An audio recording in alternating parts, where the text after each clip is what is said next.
Mid-21st century, after conquering the moon, people desired more, and Mars became the new goal. The first ever manned flight to the Red Planet is underway, led by experienced astronaut Alexander Shapaev. Although the flight itself is successful, upon entering Mars's atmosphere, the landing module is hit by a meteor shower, causing it to encounter a sandstorm. Back on Earth, the head of Central Flight Control, Kovalev, orders Shapaev to take manual control of the module, but this fails to rectify the critical situation. Then, Kovalev commands the activation of the return program and the detachment of the small module from the main ship. However, the equipment fails. Shapaev manually detaches the module, saving the main crew. His colleagues can now return to Earth, but this astronaut cannot. Kovalev is deeply affected by the incident, while his interview about the upcoming Mars mission plays on TV, not foreseeing the tragic outcome. Once, Kovalev and Shapaev dreamed of flying to the Red Planet, but Kovalev never imagined his best friend paying with his life for it. Now, as the flight director, he must inform the world of the disaster. Kovalev steps out to address the gathered journalists. Meanwhile, on Mars, it turns out that although the module is severely damaged, the astronaut is alive. Shapaev establishes communication just as Kovalev announces the astronaut's death on television and his heroic act of saving the main ship and crew. Upon learning this, Kovalev rushes to the communication screen, overjoyed to see his friend alive and well. Later, he begins calculating rescue options and asks Minister Rogachev to expedite the next expedition, which could save Shapaev. The minister is horrified by the impending costs. At the same time, a popular TV host reports the Mars disaster to the president of the television corporation, suggesting a show about space dogs instead of a hopeless report on the man stranded on Mars. However, the president advises delving into this topic and calls Kovalev to propose creating a show with his astronaut. A live broadcast from another planet is sensational. Kovalev is outraged by his cynicism as a man is left utterly alone millions of kilometers from his home planet with little hope for rescue. But the corporation president explains that all funds raised will go towards rescuing astronaut Shapaev, showing the world that people do not abandon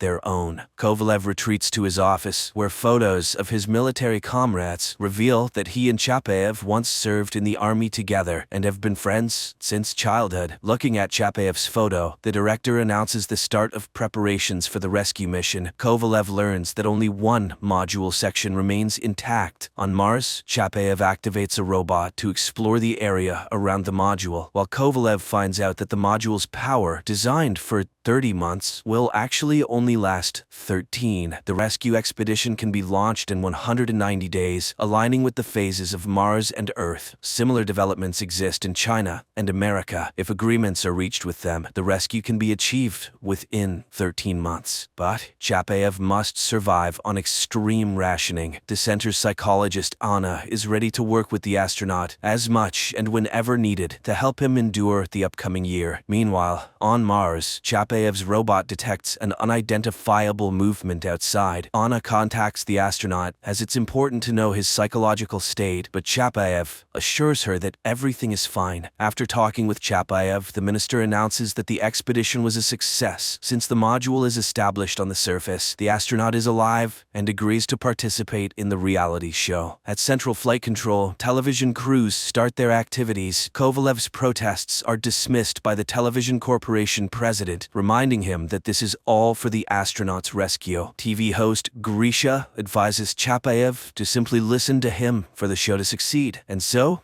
the show begins. The TV host introduces the world to the man cast to the edge of the universe, but Shapaev takes the floor and starts simply talking to people, sharing what he has learned about Mars. He does this with a great sense of humor, winning the love of the Earthlings. However, the man struggles with the loneliness on an alien planet. One day, he contacts Earth because he heard strange sounds, but the communication specialist Peter detects nothing unusual, and Shapaev disconnects. During this time on Earth, the TV host again urges the president of the television corporation to abandon the filming, but he then reveals the true nature of the show. Live observation of a man on the brink of life and death. Shapaev quickly becomes first a Russian and then an international celebrity. He is nicknamed The alien. Videos of his broadcasts about the structure of the universe rapidly gain views on social media, and his live connections draw vast audiences. Children ask their questions, to which the astronaut responds simply and clearly, earning him immense love from viewers. However, some envy the astronaut's fame. Anna's fiancé, Pyotr, starts to feel jealous of Chapayev, with whom she communicates for several hours a day, a fact noted by the TV host. Unexpectedly, the downside of the show becomes apparent. The live broadcasts consume a lot of energy, and Chapayev can only survive under conditions of increased conservation. But the president of the television corp insists on continuing the show, as the more money they earn, the faster they can organize a rescue expedition. Kovalev announces an increase in broadcasts despite Anna's outrage. Meanwhile, on Mars, Chapayev continues to conduct planned experiments and occasionally hears strange sounds, which Pyotr consistently misses. One day, the astronaut begins to suffer from terrible headaches caused by some unknown radiation, but then they suddenly stop, and he hears his mother's voice, which delights him. The next day, he tells young viewers about the universe, space, and Earth. The children listen to him, holding their breath. Suddenly, he confesses that from the very first day on Mars, he felt like he was hearing sounds, as if someone was trying to talk to him, and now he is sure that he is not alone on Mars. This conversation causes alarm at the flight control center. Apparently, Chapayev is starting to hallucinate. The minister demands to find out what is happening with Chapayev. Psychologist Anna requests a private conversation with the astronaut. Chapayev confesses that the sounds he heard seem to express what is inside him, as if he is the cause of everything happening, not the consequence, as if there is no time, no space, not even Mars. It seems that people created this reality and are now trying to understand it. People create universes, planets, harmony, or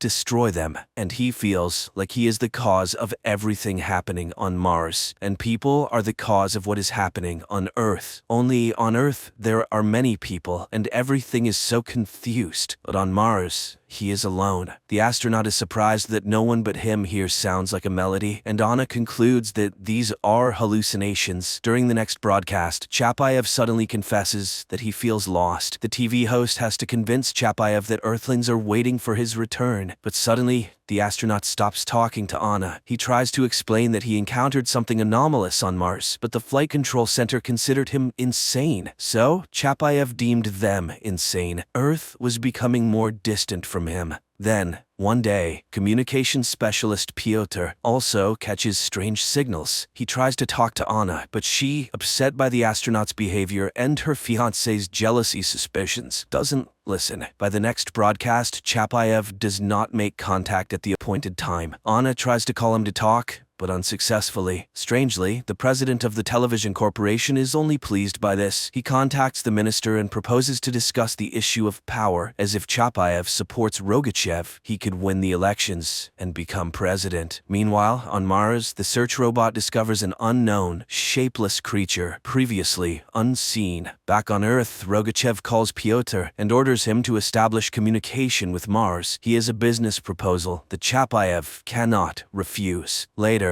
the astronaut goes on air with a rather strange message about life on Mars, showing a toy Martian. Then he agrees to participate in a new show called Chapayev Knows, where he starts giving advice in virtually all spheres of human life. He becomes the most popular person on the planet. Anna realizes that something is wrong, and one day she literally corners her fiancé, demanding he tell her everything he knows, and he confesses that there were indeed some sounds on Mars, but it's impossible to talk to Chapayev because all communication channels are blocked. The astronaut continues to explore Mars with the robot. Meanwhile, on Earth, Kovalev comes to the minister. The money is collected, and it's time to start the rescue expedition. But suddenly, the minister declares that rescue is impossible under any circumstances. Chapayev is a routine loss. The funds raised from the show have disappeared into thin air. The program is winding down, and Kovalev is fired.